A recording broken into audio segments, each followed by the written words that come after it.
नवधर्म प्रणेता कौन हुआ, जिसने न कभी आराम किया, विघ्नों में रहकर काम किया। बोले भारत माता की जय।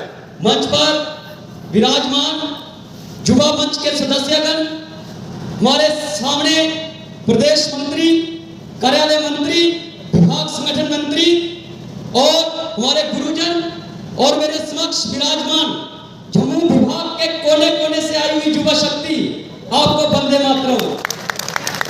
साथियों, जिस प्रकार से मुझे जो विषय दिया गया है इंटरनल सिक्योरिटी मतलब आंतरिक सुरक्षा, जैसे कि आप सब जानते होंगे आंतरिक सुरक्षा यानी भारत के अंदर सुरक्षा की क्या महत्वता है, उसी के साथ साथ समाज के अंदर सुरक्षा कितनी महत्वपूर्ण है और समाज के अंदर होते हुए हमारे परिवार के अंदर सुरक्षा कितनी महत्वपूर्ण है, जो बहुत बड़ा विषय है। वे मुझे लगता है कि मैं पूरा नहीं कर पाऊंगा, लेकिन फिर भी अपनी पूरी कोशिश करूंगा उसको बोलने की। जिस प्रकार से हमारा अनादि काल से भारत यानी सनातन भारत जो है चलता आ रहा है। आप जानते हैं कि पूरे विश्व की आत्मा जो है वो भारत है। क्यों?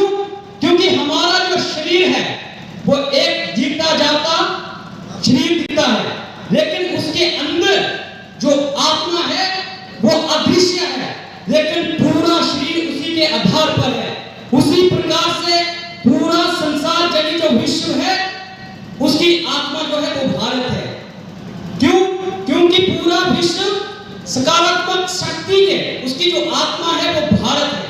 आप जानते होंगे कि एंशिएंट टाइम में तक्षशिला यूनिवर्सिटी हो गई, नालंदा यूनिवर्सिटी हो गई, इस तरह के कई एजुकेशनल इंस्टीट्यूशंस जो थे वो भारत के अंदर थे।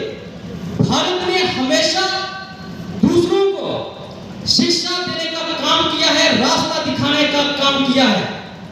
सदियों से इस प्रकार से भारत के अंदर जो परंपराएं चलती आ गई, लेकिन जब दूसरे देशों के लोगों को ये मालूम पड़ा कि भारत एक सोने की चिड़िया है, भारत एक आध्यात्मिक स्पिरिचुअलिटी के आधार पर ऐसा देश है जो हमेशा दूसरों को देने का भाव रखता है।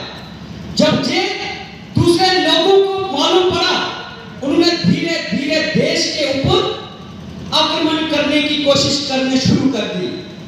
अब जानते होंगे 711 में पहली बार मोहम्मद बिन कासिम ने हमारे देश के ऊपर हमला करने की कोशिश की। वो ऐसे लोग थे जिन्होंने आगे अपने समक्ष उन्होंने कुछ नहीं देखा, चाहे वो नारी थी, चाहे वो नर था, चाहे पशु था, पक्षी था, मंदिर था, जहां किसी का घर था। केवल तलवार के आधार पे समाज को खंड खंड करने का काम और मंदिरों को विध्वंस करने का काम हम लोगों ने करना शुरू कर दिया।